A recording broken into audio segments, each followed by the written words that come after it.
Start करते हैं। Chapter number 6.6 है और ये हमारे पास है एक्सरसाइज 6.6 और आर्ट्स का मैथ्स है 10। अब देखिए ये कहता है जी आपने इन्वर्स मेथड से, क्या लफ्ज़ है, इन्वर्स मेथड। इन्वर्स मेथड या उसको दूसरे अल्फाज में कहते हैं माकूस तरीक़ेकार से, माकूस तरीक़ा से, ठीक है। इसको काल्बों का तरीका भी कहते हैं, काल्बों के तरीक़ा से, मतलब मैट्रिक्स मेथड से हल करना है। इसको क्लियर होगी बात जी। अब देखिए यहाँ पे करेंगे क्या। अब सबसे पहले यहाँ पे हम इसका वो बना लेते हैं, एक जो 2 3, इसका 2 है, इसका ऑप्शन 3 है, इसका ऑप्शन क्या है -5 है और नीचे वाले का क्या है -7। ठीक है जी, बात समझ आ गई। और यहाँ पे आ गया x और y आ जाएगा और आगे हमारे पास आ जाएगा 1 और 2 आ जाएगा। यहाँ तक कोई मसला तो नहीं है जी, बात समझ आ गई। अब देखिए, अब जब हम ये इतना हो गया हमारे पास, अब हम इसका क्या करेंगे। अब जी देखिए, इसको हमने a कह दिया, इसको x कह दिया, इसको b कह दिया। फार्मूला होता है x = a इनवर्स b। इसको 1 कह दें, इसको 1 कह दें, या आपके पास दूसरा हल है कि आप इसको a इनवर्स को लिख लें, जैसे हमने इसकी पिछली मशक में पढ़ा था एक्सरसाइज में, एडजॉइंट a/a का डिटर्मिनेंट। इसको आप चाहे ये लिख लें, हमारे पास एडजॉइंट a/a का डिटर्मिनेंट लिख लें। इसके बाद आगे इसको भी हम चाहे इसको कह दें नंबर 1 या इसको कह दें नंबर 1, ठीक है। ये हमने सारा कुछ निकालना है। अब देखिए हमारे पास a था, a मैट्रिक्स जो हमने बनाया है वो क्या था एक्चुअली, वो था जी हमारे पास 2 3 -5 -7। अब आपने a का मक्ता निकालना है। जब भी आप मक्ता निकालेंगे तो स्टूडेंट्स ये बात याद रखें कि ये आपने इस तरह इसके गिर्द दीवारें लगा लेनी हैं। 2 3 आ गया, -5 -7 आ गया। अब आप इसको फाइंड आउट करते हो, ये 2 को किससे मल्टीप्लाई करना है, -7 से, तो ये आपके पास क्या आ जाएगा 2 × -7। दरमियान में माइनस आता है जब भी मक्ता लेते हैं, और 3 को -5 से मल्टीप्लाई करना है। क्लियर होगी बात जी। ये कितना आ जाएगा, ये आ जाएगा मेरे पास -14। और ये करते हैं तो इसको कैलकुलेटर से कर लेना आपने, ये आ गया हमारे पास -15। क्योंकि ये माइनस है और ये भी माइनस है, तो ये माइनस माइनस से मल्टीप्लाई होंगे तो क्या हो जाएगा प्लस। लेकिन आपने ये कोशिश करनी है कि आप इसको कैलकुलेटर के ऊपर ही हल करें। +15, तो ये कितना आ गया हमारे पास 1 आ गया। क्लियर होगी बात। अब आपके पास ये भी आ गया। अब इसके बाद आपने एडजॉइंट निकालना है। एडजॉइंट कैसे लेंगे आप, देखिए एडजॉइंट के लिए आपने एडजॉइंट ऑफ a लिख लिया। एडजॉइंट का तरीका भी आपने 6.5 में पढ़ा हुआ है। वो तरीक़ेकार क्या है आपके पास कि इन दोनों की जगह तब्दील होती है।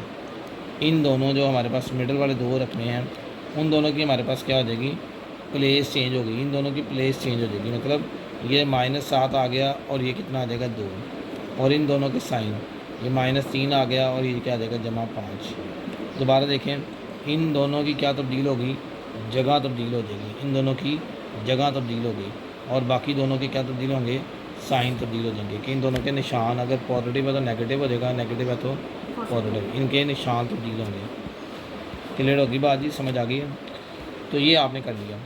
फार्मूला हमारे पास क्या था, x = एडजॉइंट a/a का डिटर्मिनेंट और साथ b आ गया। सो आप देखिए यहाँ पे सबसे पहले आपने वैल्यू पुट की, तो एडजॉइंट के अंदर एडजॉइंट की वैल्यू -7 -3 5 और 2 ये आ गया। a का मक्ता क्या निकाला था, वो 1 आया था। और b आपके पास कितना है, b आपके पास है, शुरू से देखें 1 और 2, कितना है 1 और 2। अब आपने देखा b आपके पास कितना है 1 और 2 है, तो आपने b को 1 और 2 के फॉर्म में रखना है। अब ये लिख दिया। अब यहाँ से आपके पास क्या आ गया, 1/1, मतलब ऊपर कुछ भी नहीं है तो इधर 1 है, तो इसको अगर हमने बाहर लिखना है तो हम क्या लिखेंगे 1/1, ठीक है। और -7 और 5 -3 और 2 ये आ गया। और इधर देखिए, इधर आगे पास है 1 और 2। अब मल्टीप्लाई करते हैं तो बाय 1/1 है। मल्टीप्लाई करने का तरीक़ेकार देखें, मैट्रिक्स में पहली रो पहले कॉलम से मल्टीप्लाई होती है ऐसे। तो कैसे होगा, -7 को पहले 1 से ज़रब करेंगे और 5 को किससे करेंगे, 2 से करेंगे।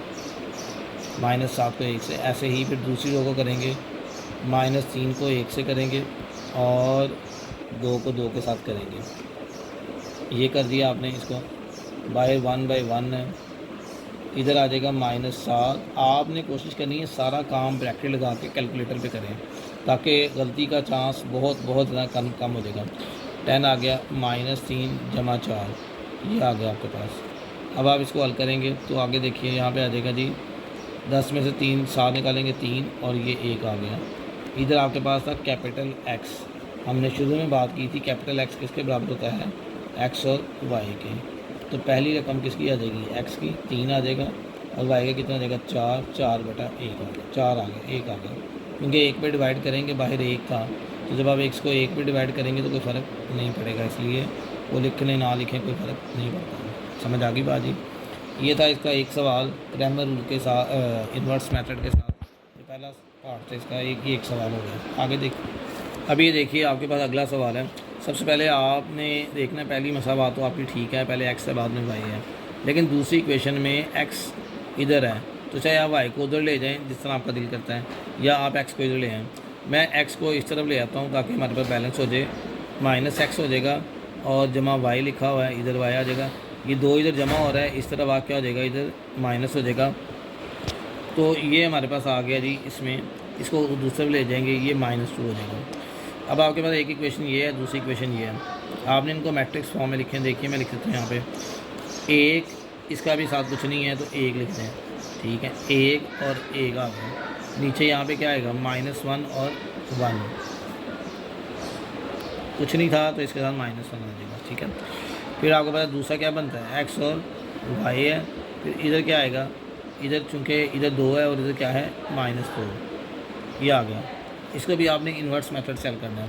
आपको पता है हमारे पास इक्वेशन क्या थी, x = एडजॉइंट a/a का डिटर्मिनेंट और साथ क्या था इसके b था। अब ये देखिए, अब हमारे पास a का मक्ता निकालेंगे सबसे पहले। तो a का मक्ता निकाला तो 1 1 1 आ गया। अब क्या होगा जी, इसको इससे मल्टीप्लाई करेंगे, 1 को 1 से मल्टीप्लाई कर लिया, दरमियान में -1 को 1 से किया, तो ये 1 आ गया, -+1 आ जाएगा, 2 आ गया। यहाँ तो कोई मसला तो नहीं है, माइनस